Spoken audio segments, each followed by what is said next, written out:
Sejam muito bem-vindos ao Virada de Jogo Podcast. No episódio de hoje, a gente vai falar dos desfechos, né, das novelas que são criadas todas as janelas de transferência do futebol europeu. Dessa vez a gente teve uma marca forte aí. O Liverpool investiu pesado, mais de 3 bilhões de reais em investimentos na última janela. Bem forte, hein? E tá mostrando já dentro de campo. Bom, e para comentar disso tudo, eu não poderia estar sozinho. Estão aqui comigo o Thiago, Fala, galera. André Fala, pessoal. e Lucas. Fala, rapaziada. Bom, já puxando o gancho com o Liverpool, como eu falei, são mais de 3 bilhões de reais investidos na janela de transferência. Será que o Liverpool tá com grana? Mas a verdade é que a maior contratação, assim, talvez para as temporadas seguintes do Liverpool é o atacante Isaac, né? Fim da novela, até que enfim o Newcastle liberou o jogador que estava tendo um enrosco lá internamente. Agora ele vem para completar o ataque fenomenal do Liverpool para essa temporada, que já venceu os 3 primeiros jogos, incluindo também o time de Arteta. Último jogo 1-0 em cima do Arsenal. O Liverpool vem como grande favorito de novo para conquistar a Premier League, né? Impressionante, se reforçou muito bem, trouxe o Isaac, então a tendência é melhorar ainda mais o time, porque o Isaac é bem melhor que o Ekitike, né? E vai ser difícil parar esse Liverpool aí. Apesar de não ter conseguido trazer o Guerri, né? Que foi uma tentativa até o último momento da janela, mas não deu negócio com o Crystal Palace. Mas essa contratação do, do Isaac tem tudo para fazer o time do Liverpool andar cada vez melhor, né? Como eu falei, né, o Liverpool já está mostrando isso dentro de campo. Venceu os 3 primeiros jogos da temporada na Premier League e não foram jogos fáceis, né? O Liverpool acho que até está sofrendo, mas é questão de adaptação e entrar no ritmo da temporada. Sofreu contra o Newcastle, fez o gol no último minuto, com o moleque. Contra o Arsenal também. Um jogo truncado que parecia que ia terminar no empate, mas com um gol de falta, o Szoboszlai jogou a bola na gaveta. Então o Liverpool encontra os caminhos assim, final de jogo. Tá muita cara de United, né? Quando era o Ferg Time. Então, este é muito estilo de quem vem forte para ser campeão novamente. Não perde pontos fáceis, né? Não escorrega, que eu acho que é o mais importante para um campeonato tão concorrido como esse. Ele não tá perdendo pontos nem fáceis nem difíceis, né? Porque contra o Arsenal é um jogo difícil, ganhou. Contra o Newcastle, jogo fora difícil, ganhou também. Então ele não tá perdendo ponto de jeito nenhum. Falando em contratação, acho que a única coisa que faltou pro Liverpool nessa janela foi contratar um ponta esquerda, né? Talvez na janela de janeiro o time vá ao mercado para trazer um jogador com as características do Luiz Dias, né? Um ponta, driblador e etc. Porém, nessa janela isso não aconteceu e acho que seria a cereja do bolo pro Liverpool nessas contratações que o clube fez. Outra questão é como o Slot vai escalar esse meio de campo, né? O titular na temporada passada foi o Szoboszlai, o McAllister e o Gravenberch. Porém, com a chegada do Wirtz, acredito eu que o Szoboszlai vai perder espaço nesse time para o meio campo ser formado pelo Wirtz, pelo Gravenberch e pelo McAllister. Porém, o Szoboszlai começou muito bem a temporada, né? E o McAllister na temporada passada teve algumas lesões, e isso atrapalhou muito o argentino. O Szoboszlai manteve um ritmo muito bom e nessa temporada começou bem também, fez o gol de falta, o gol da vitória contra o Arsenal. Então é um problema que o Slot vai ter que resolver.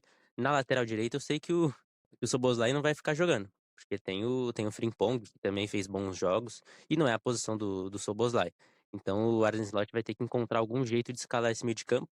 Para mim, tem que ser Gravenberch, McAllister e Wirtz. Mas como o Szoboszlai tá jogando muito bem, talvez ele mereça uma vaga aí nesse meio de campo. Talvez ele possa escalar os 4 no meio do campo, né? Já que ele perdeu o Luiz Dias, pode abrir até um pouco o Szoboszlai, jogando, não como ponta esquerda, mas jogando por ali, cumprindo o setor ali, e você ganha um jogador de bola parada, bola enfiada, e com ataque de Salah e Isaac. Aí o Liverpool ficaria ou muda de esquema, né? Um 4 no meio, ou só coloca o Szoboszlai ali aberto, por mais que não seja a função dele, mas ele pode ajudar ali tanto na criação e você não perde nenhum talento no meio de campo. E o Isaac foi a contratação mais cara do Liverpool, né? Para quem não tinha gastado quase nada na janela, né? O Liverpool foi lá e terminou com chave de ouro. Isso tira um pouco do peso das costas do Wirtz, né? Que até então era a contratação mais cara da Premier League também. Chega o Isaac, camisa 9, e vai ser interessante ver a disputa entre ele e o Ekitike, né? Que começou muito bem, fez gol na Community Shield, 2 primeiros jogos da Premier League ele também marcou. E é uma briga boa e uma dor de cabeça muito boa para o Slot. Será que o Ekitike cai para uma ponta ou o Isaac pode fazer essa? O que vocês acham? Pode ser uma opção pro Slot, né? A gente tava falando aqui sobre quem o Slot usar para substituir o Luiz Dias. Pode ser nessa o Ekitike na ponta e o Isaac mais centralizado, ou o Isaac na ponta e o Ekitike mais centralizado, ou jogando como uma dupla de ataque e 4 meio-campistas. Pode ser uma opção interessante pro Slot. Para mim, acho que o ideal, pelo que o Liverpool tem, seria colocar o Wirtz mais para ponta. E pode até que o Slot coloque como titular, vai saber, o garoto de agora 17 anos, né, o Hewan Gomorra, que fez o gol da vitória contra o Newcastle. Ele pode também ser uma opção pelo lado esquerdo, se o Slot quiser manter a estrutura de um ponta direita, um ponta esquerda e um centroavante, né? Ele vai ter que dar um jeito de encaixar esse time, mas elenco para isso ele tem. Eu duvido que o Liverpool gastou 95 milhões para deixar o Ekitike de reserva, de luxo lá para o Isaac. Um clube que pouco gasta, né, nas últimas janelas, e principalmente no comando do Klopp, que sempre foi um clube contido, né? Contratações ali tímidas, pontuais, para posições realmente que estão precisando, tudo. Não fazia uma grande contratação de peso mesmo, desde. Pô, nem me lembro assim. O último grande jogador, acho que foi o Van Dijk, de peso mesmo, contratação top. Então, nessa janela, o Liverpool tirou atraso, né? Comprou um monte de gente e todo mundo a preço de ouro, né? E acho que o Ekitike vai ter uma função especial aí nesse time do Liverpool. Também oportunidade não vai faltar, né? Tem Premier League, tem Champions, tem Copa da Liga, tem Copa da Inglaterra. Acho que o Ekitike vai ter oportunidade. Eu já acho o Isaac muito mais jogador que o Ekitike. Eu acho que ele vai tomar conta desse ataque do Liverpool. E vai sobrar para o Ekitike jogar na ponta e correr atrás de lateral. Se ele não conseguir, aí eu acho que pode entrar ou o Wirtz ali na ponta, ou o Szoboszlai, mas jogando por ali. Ou até o Liverpool mudar de esquema e jogar com 4 meio-campistas, né? E o Salah mais na ponta com o Isaac na frente. Então, eu acho que nessa aí o Ekitike vai perder muito espaço. E difícil imaginar ele correndo atrás de lateral, hein? Ekitike todo durão lá, daquele jeitão dele, todo esquisito. Não sei, vai ter que se acostumar aí com a nova posição, né? Jogar no Liverpool. Eu acho que ele tava rezando para a contratação do Isaac não acontecer. Para ele poder ter uma temporada completa e, quem sabe, provar, né?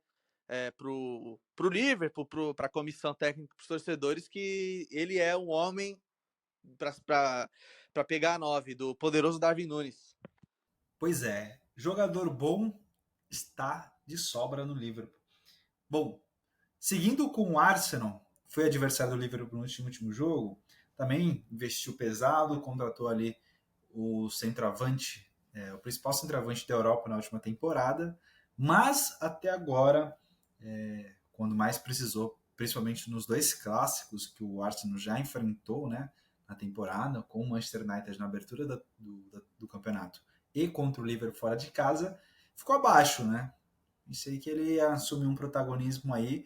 E aí também entra aquela questão que eu trouxe nos primeiros episódios, que o peso de jogar uma Premier League é diferente de jogar um campeonato português. Então talvez ele sinta essa dificuldade. Se ele for um jogador adaptável, pode ser que ele esteja bem. Ou ele também vai ficar às sombras, né, nessa temporada e deixar a desejar para o torcedor, né, que tá com a expectativa lá no alto. O Arsenal já começou com aquele azar, né, de começo de temporada, né? Já começou com vários lesionados, né? Então, ele já chegou pro jogo contra o Liverpool sem Saka, com o Odegaard com restrições médicas, não poderiam jogar o tempo inteiro, a lesão do Havertz logo no começo da pré-season. Então é complicado. Já são vários desfalques. Aí logo no começo do jogo contra o Liverpool, com 5 minutos já perdeu o Saliba machucado. Então o Arsenal convivendo com os seus fantasmas de sempre, né? O White também machucado. Então são vários problemas e isso acarreta na construção do time, né? O Arsenal aproveitou esse último dia de janela e trouxe o Hincapié, o zagueiro veio do Bayer Leverkusen, e acabou liberando um monte de jogador aí, né? Zinchenko foi embora por empréstimo, Kivior e tantos outros aí que estavam encostados no elenco do Arsenal. Então, a esperança do torcedor é de que essas contratações consiga fazer uma grande temporada, consiga conquistar a Premier League, né? Que faz tempo que o Arsenal não consegue, ou algum outro título. Mas até agora o trabalho do Arteta não engrenou, né? Nesses 3 jogos aí, claro, são só 3 jogos, mas o time não conseguiu jogar bem, não conseguiu manter um padrão, assim, por mais que goleou o Leeds 5-0, mas não foi bem no jogo. Quem viu o jogo sabe, até sair o primeiro gol tá bem difícil.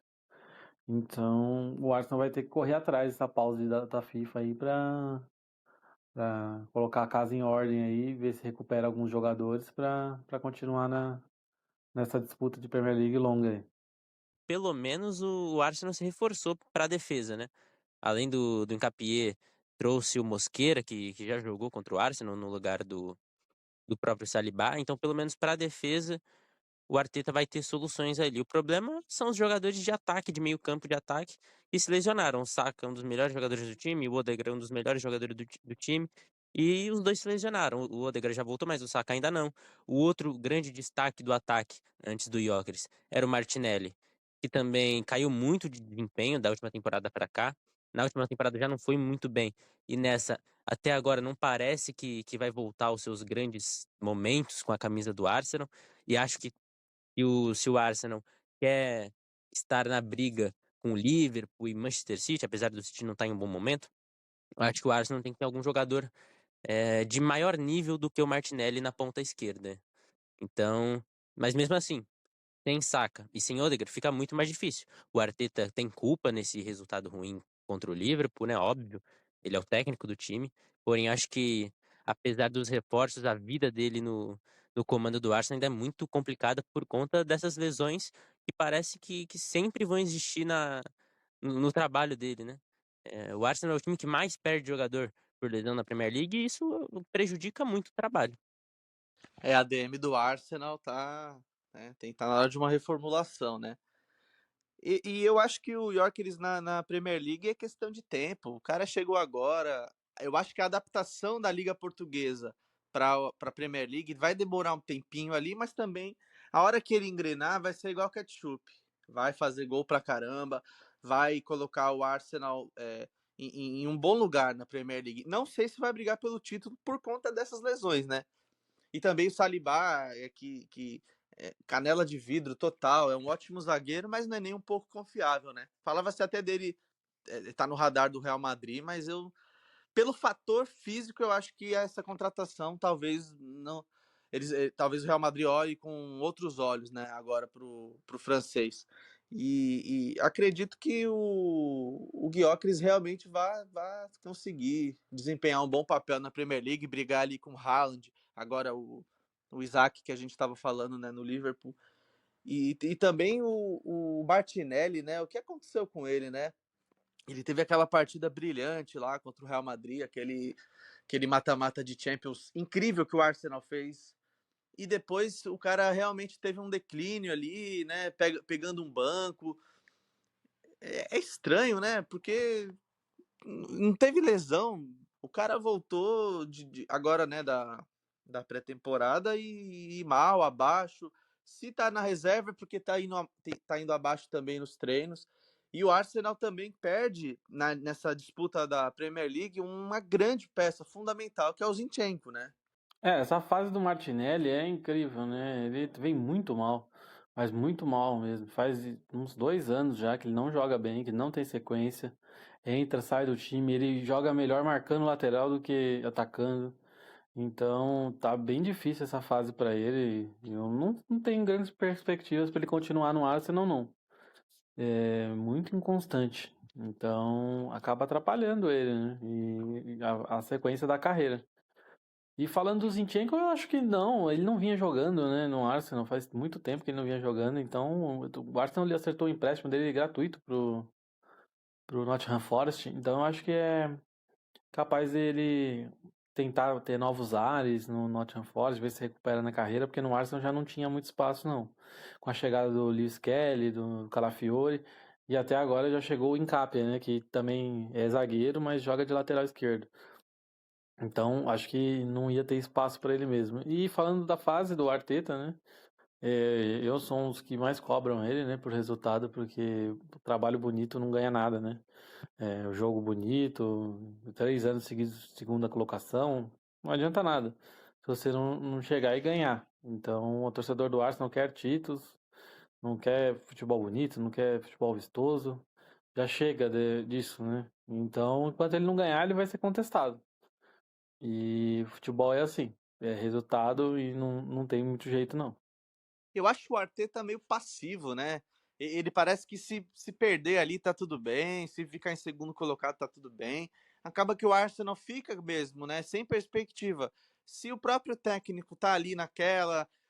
Tá bom, futebol bonito, vai fazer o Arsenal jogar o futebol mais lindo do mundo. Mas, é o que você falou, sem resultado, isso aí acaba não servindo de nada, né? E viver de segunda colocação também irrita qualquer um, né? Porque mostra que o trabalho é bem feito de certo modo, mas não é o suficiente. Não chega um momento daquela virada de chave e falar, pô, agora a gente vai tomar o primeiro lugar e vai ser o melhor time da Inglaterra. O Arsenal parece que não tem esse tesão mesmo, assim, para continuar e ganhar a Premier League, né? E acho que também falando do Martinelli, né? A perspectiva dele também por seleção agora, Copa do Mundo, se ele seguir nessa e não ajudar o Arsenal e não aparecer, vai ficar muito difícil pro Carleto chamar ele para a Copa do Mundo. Se ele tá visando seleção, tá visando ir para a Copa do Mundo, é o momento de aparecer, é agora essa temporada. E outra coisa que eu queria falar para vocês também que eu observei nesses últimos jogos do Arsenal, eu não gosto da postura do Arsenal nesses jogos maiores, assim. Por exemplo, como foi com o United e com o Liverpool. É um jogo amarrado, não vai para frente, é muito defensivo. Eu não consigo. É como você fala, assim, é um jogo que as armas que o Arsenal tem são muito boas, mas o time não vai para frente, não resolve, né? Tudo bem que ganhou contra o United, mas o United foi muito superior ao Arsenal durante o jogo todo. Não conseguiu fazer o gol, tudo bem, se defendeu muito bem o Arsenal. Mas, por exemplo, contra o Liverpool, o jogo iria caminhar para esse ritmo, segurou muito o Liverpool, mas com uma bola parada, como a gente citou, o Liverpool resolveu o jogo. Então, eu particularmente não gosto muito desse início de temporada do Arsenal. Sinto que o time pode mais, pode muito mais. Agora, não sei se é uma postura do Arteta que precisa ser revista, né? Ainda há tempo, venceu os 2 primeiros jogos da temporada, já venceu o seu rival United, perdeu para o atual campeão da Premier League, então é super normal esse tipo de resultado, principalmente fora de casa. E como a gente falou nos últimos episódios, principalmente no primeiro, é que o Liverpool e o Arsenal seriam os favoritos ao título essa temporada. Então, desses dois, quem escorregar menos vai levar melhor. Só acho que a postura precisa melhorar, dar uma alavancada aí no Arsenal, principalmente em jogos nos clássicos aí contra o Big Six. Olha, se o Arsenal não precisa melhorar já com 2 vitórias e uma derrota na temporada, imagina o Manchester City de Pep Guardiola, que enfrenta ali um dos seus piores inícios de campeonato, né? Não só no comando do Guardiola, mas em toda a carreira do Pep Guardiola. O Manchester City passa por uma grande reformulação. Antes de a gente entrar nos jogos, né, nos últimos resultados ruins do Manchester City, é uma janela muito movimentada, com saída de jogadores principalmente. Eu até fiz um levantamento aqui daquele time em que o Manchester City conseguiu bater os 100 pontos, os Centurions. Só o Stones permanece no time. E isso só em 7 temporadas já teve uma mudança radical, né? E é comum acontecer esse encerramento de alguns ciclos. Mas eu acho que o do City veio tudo de uma vez, então a adaptação desses jogadores também é um pouco mais demorada, né? Na temporada de agora, o City perde ali Ederson, Gundogan, De Bruyne, Alker, todos jogadores que eram titulares, né? Não é nem jogadores que só ocupavam a posição ali de reserva. O Grealish saiu também agora. Então a mudança é muito radical e é comum que o time não consiga render tanto. Mas com as novas chegadas já há uma preocupação, né? O Cherki também foi anunciado aí recentemente para essa temporada. Craque, joga muito bem, mas veio bichado, né? Vai ficar 2 meses fora dos gramados aí por uma lesão. Então, onde o City precisa de um jogador de criação, um ataque, ele fica de fora. Eu acho que o Guardiola mesmo, parece que ele é um encerramento de ciclo, né? Parece que ficou o fim de feira ali, só que o City, não sei quem que tá puxando mais essa corda, né? Se é ele ou se é o próprio Manchester City. Porque, assim, faz algum tempo já que o City não consegue ter aquele nível que todo mundo se acostumou a ver, e não tem, parece que não vai melhorar, chegar naquele nível de novo. Contratou muita gente nova, muita gente que tem muito a provar, né? O City não fez extravagâncias, né, na janela de transferência. Liberou muita gente, né? Saiu o Gundogan, saiu o Grealish agora que tá distribuindo assistência lá no Everton. Jogadores que fizeram história pelo City e não parece que não repôs a altura, né? Tem bons jogadores, que nem se falou do Cherki, mas parece que esse time não. A não ser que o Guardiola realmente faça ali chover com esses caras novos e ganhe essa Premier League, mas o panorama eu não acho que seja esse. Muito difícil para o Manchester City. Eu acho que vai ser essa e a próxima temporada aí de reformulação vai ser difícil e duvido que o Guardiola fique até o final. Cara, um ponto que você trouxe importante em relação ao Guardiola. É gênio, indiscutível, mas ele vem batendo nessa tecla de não mudança de estilo de jogo, né? Ele fala aí, ele se defende com seus títulos no Manchester City, que venceu assim, então venceu bem, 4 Premier League seguidas, e ele não vai mudar o estilo dele, só que acho que talvez mexa no ego, no orgulho dele ali, de tentar mudar o seu estilo de jogo, de tentar se reinventar, porque o City sofre muito. As posições, concordo com o André, não são à altura dos jogadores que saíram, né? São jogadores bons, promissores, tudo jogador novo, então espera-se que tenha uma evolução. Mas, por exemplo, aqui eu vou pegar aqui para vocês olharem como foram as formações. Eu acho que o Guardiola peca muito na mudança de estilo de jogadores em cada jogo. Não tem um time fixo, né? Você não consegue firmar ali quem são os titulares. Foi até um ponto que o Grealish fez uma publicação nos stories e depois apagou, que ele agora conseguiu bater um feito no Everton de jogar 3 jogos consecutivos. De certa forma é uma crítica ao trabalho do Guardiola. Foi vitorioso? Beleza. Mas essa mudança pode atrasar alguns lados. Por exemplo, o primeiro jogo do Manchester City foi um 4-3-3, né, padrão ali, sem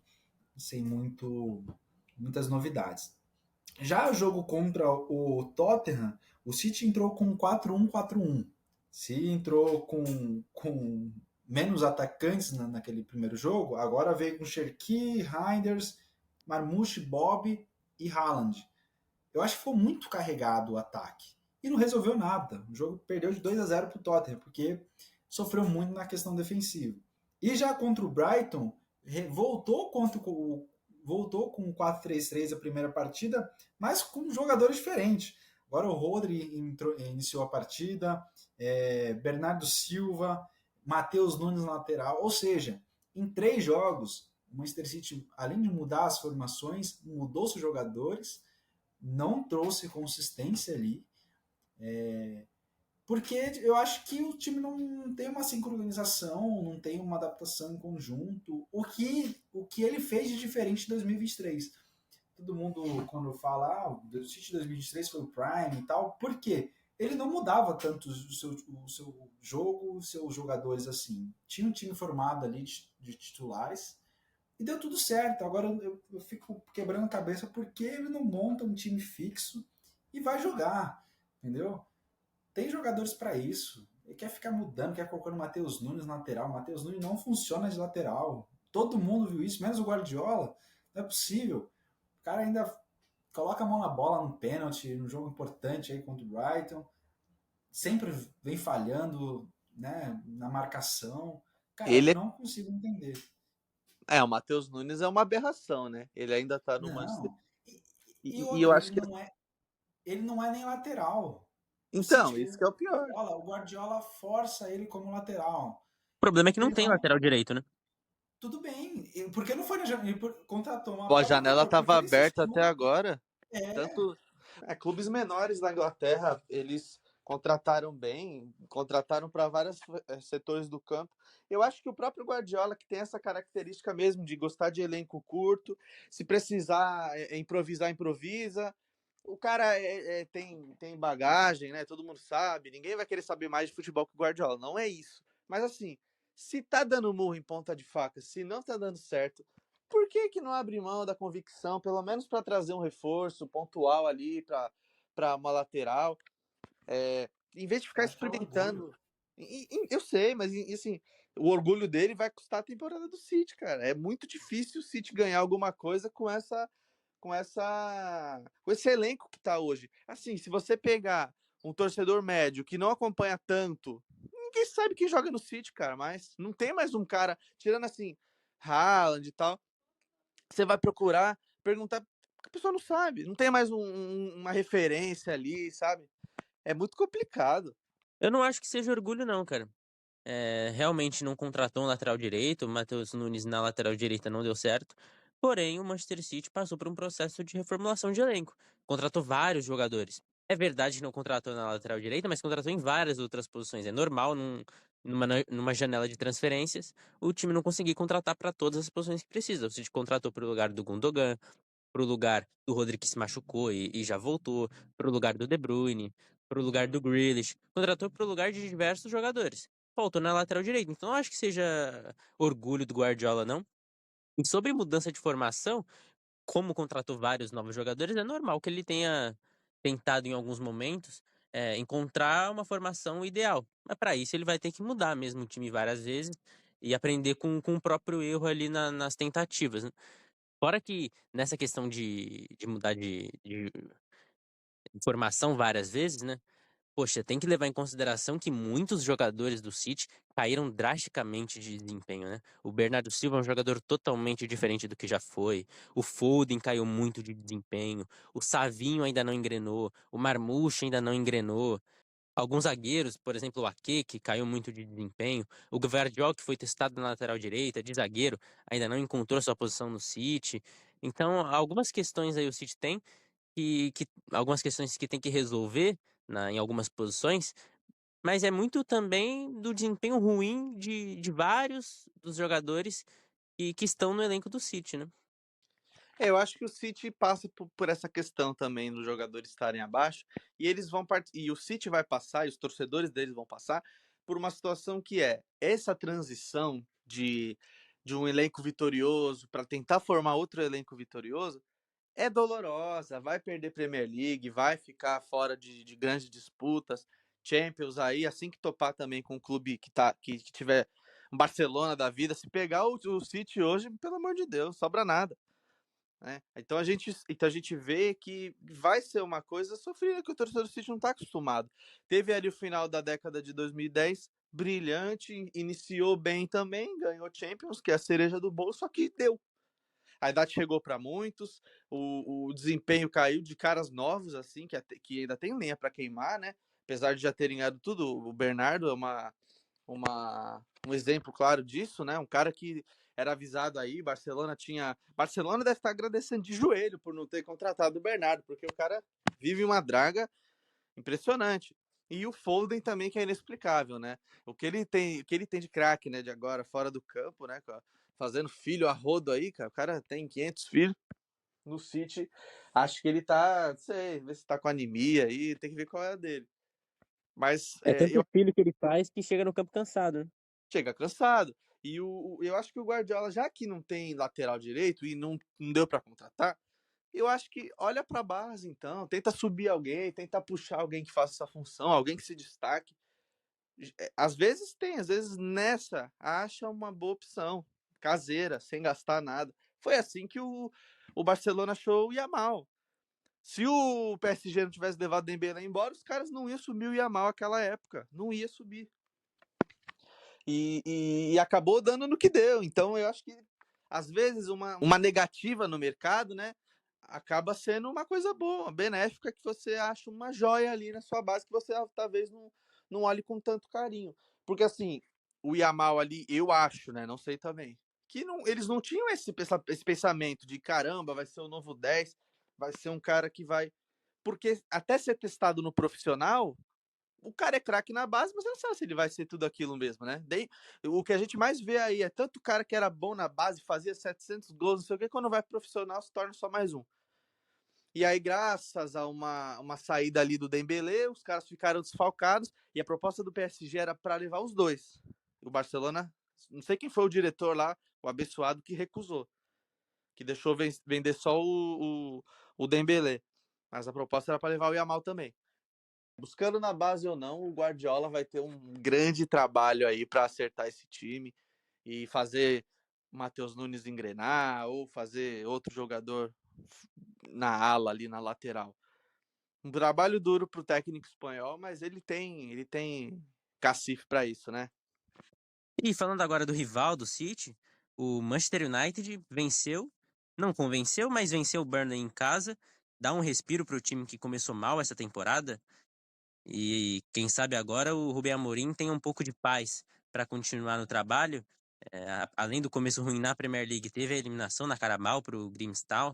Então é um começo muito conturbado, porém venceu. Era obrigação vencer. O Burnley provavelmente vai ser rebaixado ao final da temporada, mas o que importa para o United nessa fase ruim, o time fez e conseguiu os 3 pontos. Acaba dando uma sobrevida, né, pro Rubem Amorim, que eu acho que todo jogo a partir de agora vai ser isso, né? Vai ser aquele jogo que vai tirar a corda do pescoço dele, porque já vem de uma temporada horrorosa, Manchester United 15º, uma vergonha, tudo, e aí entra agora com férias, todo aquele tempo de descanso, teve contratações, os caras contrataram o Patrick Camarunês, eu vi isso, dei muita risada, aquele Embelbo, cara, não tem como esse cara dar certo, velho.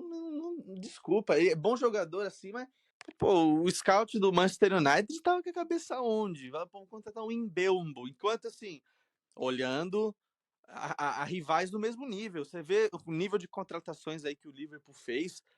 E o torcedor do Manchester United olha para um para a cara do outro, chegando o Matheus Cunha do poderoso Wolverhampton para ser o 10. Não dá. A perspectiva também para o Manchester United nessa temporada é essa. Se conseguir uma vaguinha ali no G4, amém. De joelho no milho, porque é muito complicado. E o Rubem Amorim também passa também aquela. Ele transmite, né? Ele transmite aquela vibe de quem também já tá meio de saco cheio, de quem já viu que não vai sair disso, não vai. O trabalho dele parece que já venceu, assim, já tá com o prazo de validade já passou, né? E até uma entrevista ele falou, né, que não vai ser trocado 22 jogadores. E algo tem que mudar. O que é? É o técnico. E parece que ele já tá meio que entregando a toalha. Eu acredito que cada jogo que o Manchester United ganhar, principalmente se ganhar de times grandes, vai ser só para tirar a corda do pescoço do Rubem e o United pense em quem vai ser o próximo treinador para a próxima temporada. Caso tenha competições europeias para disputar, né? Caso o Rubem consiga deixar o Manchester United em uma posição que pegue aí uma terceiro escalão, segundo escalão de competições europeias, porque Champions League eu acho muito difícil o Manchester United figurar, ainda mais com Mbembo e Matheus Cunha. Acho muito complicado. O United, ele tá com esse problema o gol, né? Faz tempo, né? Esse problema no gol persiste. O United joga o Bayern, joga o Ananá e o time não consegue, né? Ter uma sequência de o goleiro, né? Ter uma sequência de bons jogos. E agora com a chegada do Lammers, né? Vamos ver se melhora essa questão do gol, né? Que é um dos problemas grandes do United aí. E trouxe esse goleiro no último dia de janela, né? Mas eu concordo com o André, sim. Mas eu acho que é os reforços que o Manchester conseguiu, né? Embelmou, Matheus Cunha tomou muito não, né? De vários jogadores aí, porque não tá nas competições, principais competições. Isso um chamativo, né, para os atletas. E também trouxe o Chesco, né? Que até agora teve péssimos jogos, né? Os 3 jogos dele foram muito ruins. Se o pessoal tava criticando o Gyökeres, o Chesco tá pior ainda. Então, claro, leva tempo, é outra liga. A gente já falou isso sobre o Gyökeres e é a mesma coisa sobre o Chesco. Mas até agora não mostrou nada. E o United carece de mais resultados ainda que o Arsenal. Termina lá embaixo, não consegue, chega em final e perde também. Então tá complicado essa fase do United aí. E com esses reforços fica mais difícil ainda, né?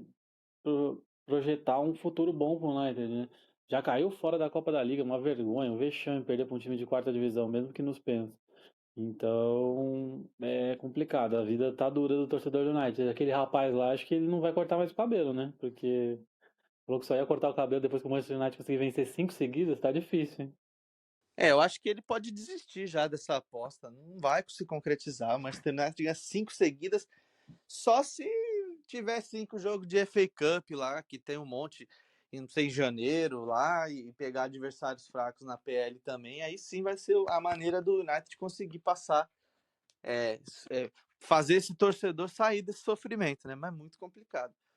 E voltando ao Gyökeres e o Sesco, eu acho que são patamares diferentes, né? De centroavante, acho que o Gyökeres é muito mais jogador, muito mais goleador, é um cara que tem muito mais a dar certo, né? Porque o Arsenal também proporciona isso, vive um momento melhor, apesar de também de não ganhar nada de relevante, né? A não ser o troféu, joguei bonito. E acho que E concordo plenamente com isso que o Thiago disse, que o United precisava muito mais de um cara como o Gyökeres do que o Arsenal, por exemplo. Né? Eu achei até que seria uma contratação natural, porque trouxeram o técnico do Sporting e tal. Quando puder, vai trazer também o centroavante dos caras que está destruindo em Portugal. Mas não foi o que aconteceu. A diretoria do United conseguiu fazer a façanha ali de perder o jogador para o rival direto, sendo que tinha o fator do técnico estar lá. O técnico que colocou o cara em ascensão lá em Portugal não conseguiu fazer esse fator, não conseguiu ser o suficiente para fazer o Gyökeres ir para o Manchester United. Seguindo com o Chelsea, mais uma vitória. Time que começou a Premier League com um empate, um tropeço amargo contra o Crystal Palace. Agora vem de 2 vitórias seguidas. Venceu o Fulham por 2-0. Mais uma boa partida do João Pedro. A única notícia ruim desse começo de temporada vem sendo a lesão do Palmer, né? Ele que fez uma reta final de Super Mundial excelente e começou a Premier League já com essa lesão. Pelo menos o João Pedro, que entrou no lugar dele como um segundo atacante, está suprindo muito bem a saída do Palmer. O Enzo Fernandes continuou num grande desempenho, o Caicedo segue sendo o grande jogador desse Chelsea. Então, o Maresca está conseguindo encontrar soluções. Outra boa notícia é o Estevão. Todo mundo falava, né, que como seria o começo do Estevão na difícil, na competitiva Premier League, ele que veio de uma liga e, querendo ou não, é inferior à liga inglesa, né, o Brasileirão, apesar de muito competitivo, é inferior à Premier League, e ao que parece ele se adaptou muito bem. Claro, a gente precisa de mais amostragem para chegar a uma conclusão, Porém, esse começo de Premier League do Estevão é muito bom. Foi o melhor em campo na partida contra o West Ham. Não acho que ele tenha merecido aquele prêmio. Para mim, o Caicedo e o João Pedro foram os destaques da partida, mas ele fez um bom jogo. E nessa partida contra o Fulham, mais uma vez, ele foi muito bem. Não deu assistência, não fez gol, mas fez uma grande partida e ajudou o Chelsea a conquistar a vitória. E se a gente estava falando que um dos problemas do United é no gol com o Onana, desse problema o Chelsea compartilha. Falta um goleiro de nível para o Chelsea. Se o meio-campo do time é o principal setor, se o Maresca está conseguindo encontrar soluções para o ataque, no gol ainda falta alguém de peso para esse time. Esse começo de temporada do Chelsea vem sendo bom. Vem sendo bom. João Pedro vem jogando bem. Para mim, é o principal destaque do time. Apesar do Caicedo também ser um ótimo volante jogando bem. Mas quem tá decidindo lá na frente é o João Pedro. Eu destaco um pouquinho abaixo o começo do Pedro Neto, né? Que ele terminou muito bem a temporada passada. Apesar de ter feito gol já tudo nessa temporada, mas ainda tá um pouquinho abaixo. E a lesão do Palmer, né? A lesão do Palmer é uma perca incrível pro Chelsea. O cara é o melhor jogador do time, né? Então tá fazendo muita falta mesmo, apesar dos resultados serem bons. Mas com ele ia ter muito mais facilidade o Chelsea. E concordo com o Lucas, o problema eu acho que é o miolo de zaga e o goleiro do Chelsea. Não são tão confiáveis, principalmente o goleiro, né, Robert Sanchez. Ele faz jogos muito bons, depois tem umas falhas muito incríveis, ele é muito inconstante. Então o Chelsea precisava rever sim pra próxima janela. Trouxe tanto jogador do Chelsea, né? Tem jogador que passou e já foi vendido, nem jogou pelo Chelsea. Então poderia dar uma atenção maior no gol, né? De trazer um craque pro gol, né? Tinha o Donnarumma dando sopa aí, né? Acabou indo pro City, mas o Chelsea precisa sim de um goleiro. E a falta de um goleiro é um erro de planejamento do Chelsea, né? Chegou muito perto de contratar o Maignan do Milan por um preço bem baixo, perto de outros valores que a gente vê aí no mercado, principalmente na Premier League. E por uma opção da diretoria do clube, o time não fechou essa contratação. Foi um erro claro de planejamento. Maignan é um goleiro muito superior ao Sanches e o Chelsea deixou essa oportunidade de mercado excelente passar. E para finalizar aqui o episódio, ainda em Londres, o Tottenham foi derrotado em casa pelo Bournemouth com um gol do brasileiro Evanilson. O Tottenham começou também muito bem a Premier League com 2 vitórias, uma delas em cima do Manchester City, um time que normalmente apanha para o Tottenham, aliás. Porém, quando enfrentou um time mais fraco e dentro de casa, o Tottenham saiu derrotado. É aquela coisa, né, Lucas? Você precisa construir o resultado, né? Contra o City, ele praticamente jogou no contra-ataque no erro do City, né? Marcando pressão. Agora, contra um time que só dá bicão, que abre o placar logo cedo, complica demais, né?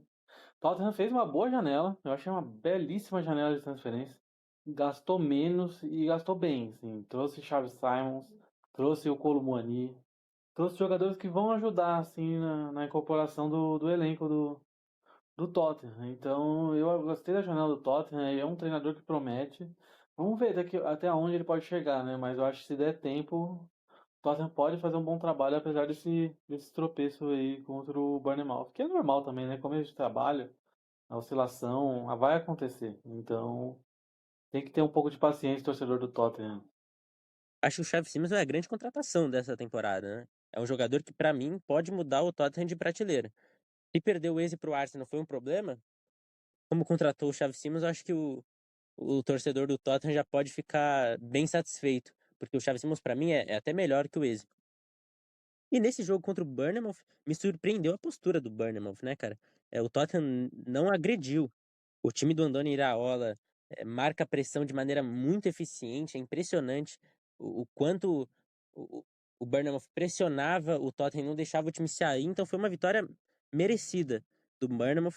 Uma pena porque o começo de trabalho do Thomas Frank no Tottenham tinha sido muito bom, né? E agora essa derrota para jogar um balde de água fria no sofrido torcedor do Tottenham. Bom, ficamos por aqui com mais um episódio sobre futebol inglês e as transferências que rolaram entre os principais clubes da Inglaterra.